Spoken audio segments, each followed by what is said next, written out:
हाँ भाई, कौन कहता था कि कोविड के साथ जीना सीखना पड़ेगा? ये केजरीवाल। और जब केजरीवाल ने ये बोला था तो मैंने क्या कहा था? कोविड के साथ मैं जीना कभी नहीं सीख पाऊंगा, इसको हराना पड़ेगा। पर बहुत से लोग चुप रहे। क्यों चुप रहे? क्योंकि केजरीवाल जो भाषा बोल रहा था, माफ करिएगा, वही भाषा सेंट्रल गवर्नमेंट बोल रही है।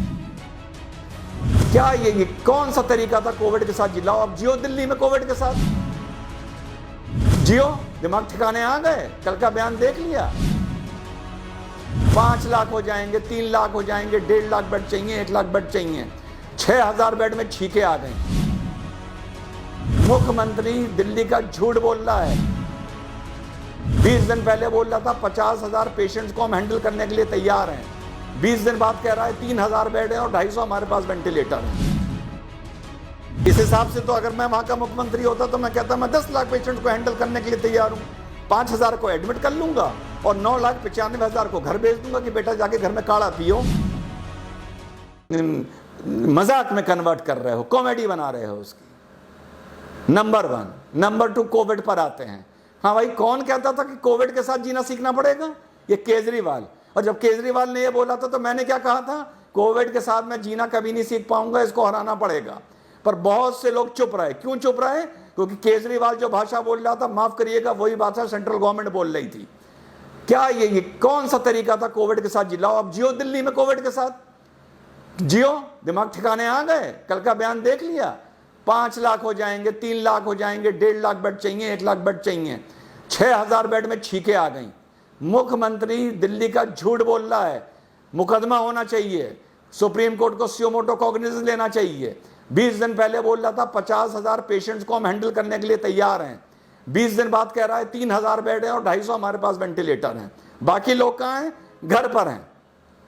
इस हिसाब से तो अगर मैं वहां का मुख्यमंत्री होता तो मैं कहता मैं 10 लाख पेशेंट्स को हैंडल करने के लिए तैयार हूं, 5,000 को एडमिट कर लूंगा और 9,95,000 को घर भेज दूंगा कि बेटा जाके घर में काढ़ा पियो। और जब सांस फूलने लगेगा और फोन करोगे तो एम्बुलेंस लेने आएगी नहीं, फिर वीडियो बना बना के वायरल करना। शर्म आनी चाहिए हम लोगों को। जिस देश की राजधानी में हमारा प्रधानमंत्री बैठा है, हमारा केंद्र स्वास्थ्य मंत्री बैठा है, एक मुख्यमंत्री बैठा है, एक लेफ्टिनेंट गवर्नर बैठा है, वहां पे लोग वीडियो बना बना के डाल रहे हैं कि हमारा दम घुट रहा है, हम मर रहे हैं, हमारे घर वाले मर रहे हैं, कोई जगह नहीं है हमारे एडमिट होने के लिए, और हम लोग कह रहे हैं हमें कोविड के साथ जीना सीखना पड़ेगा। अब लोग कहेंगे फेडरल स्ट्रक्चर वो राज्य है, वो केंद्र का जिम्मा नहीं है, वो इसका जिम्मा नहीं है। अरे किसी का जिम्मा हो, जिसके घर में कोविड आया होता है ना, और उसका बाप या उसका बच्चा या उसके बीवी मर रही होती है, और वो जब अस्पताल में फोन करता है तो उसको ये नहीं पता होता ये सेंट्रल गवर्नमेंट का अस्पताल है या स्टेट गवर्नमेंट का अस्पताल है, केजरीवाल के अंडर आता है या लेफ्टिनेंट गवर्नर के अंडर आता है। हम लोगों को शर्म आनी चाहिए। कोविड-19 की पूरी लड़ाई पॉलिटिकल एफिलिएशन को दिमाग में लड़ी जा रही है। केंद्र सरकार को समर्थन करने वालों की इतनी हिम्मत नहीं है कि केंद्र सरकार की गलतियों पर उंगली उठाएं और बातमीज केंद्र सरकार से सवाल पूछें। केजरीवाल को समर्थन करने वालों की इतनी हिम्मत और औकात नहीं है कि सवाल उठाएं और बातमीज ट्विटर पर या फेसबुक पर या सोशल मीडिया पर इन लोगों से सवाल पूछें कि तुम लोगों ने तमाशा कर क्यों रखा है।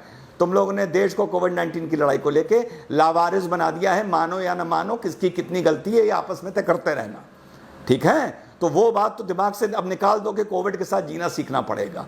जिस शहर, जिस गांव, जिस स्टेट में कोविड ने पैर पसार लिए, पैर फैला दिए, उस जगह कोविड के साथ जीना नहीं सीख पाओगे। कोविड से जब तक जीना अकड़ते रहो, जब तक कोविड तुम्हारे और हमारे घर नहीं आया है। जिस दिन घर आ गया ना, दिमाग ठिकाने कर देगा। अब आगे की बात खत्म करता हूं लास्ट एडवाइस देते हुए, and I hope this is my last video. इतने बेड चाहिए, इतने पेशेंट चाहिए, इतने डॉक्टर्स कहां से लाओगे? जो डॉक्टर्स हैं बेचारे पहले ही थके हुए हैं। प्राइवेट नर्सिंग होम दुकान खोल के बेशरम बैठे हैं, ठीक? इतने डॉक्टर्स कहां से लाओगे? सजेशन दे रहा हूं गवर्नमेंट को, और कहां से उठा के लाया हूं सजेशन को ये आखिर में बताऊंगा। 4th ईयर के जो बच्चे MBBS में हैं उनको उठा लीजिए अभी से। कोविड की लड़ाई कम से कम 1 साल चलेगी।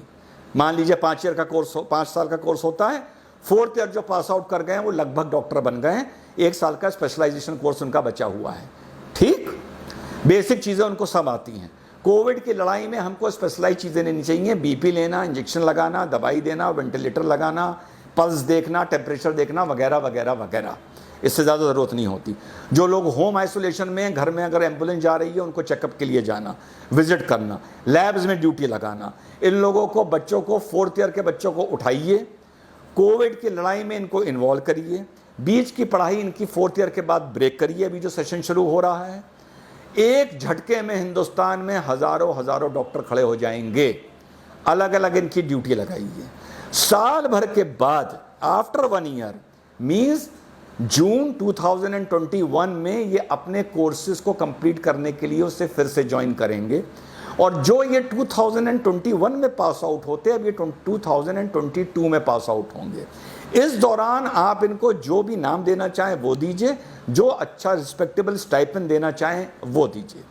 जब ये 2021 में अपने जूनियर बैच को ज्वाइन करेंगे और 2022 में पास आउट होके निकलेंगे, 2021 में पास आउट होना चाहिए था अगर 2020 से लास्ट ईयर शुरू होता, समझिएगा मेरी बात, पास आउट होके निकलेंगे, लेकिन इनको डीम्ड पास आउट इन 2021 में ही माना जाएगा।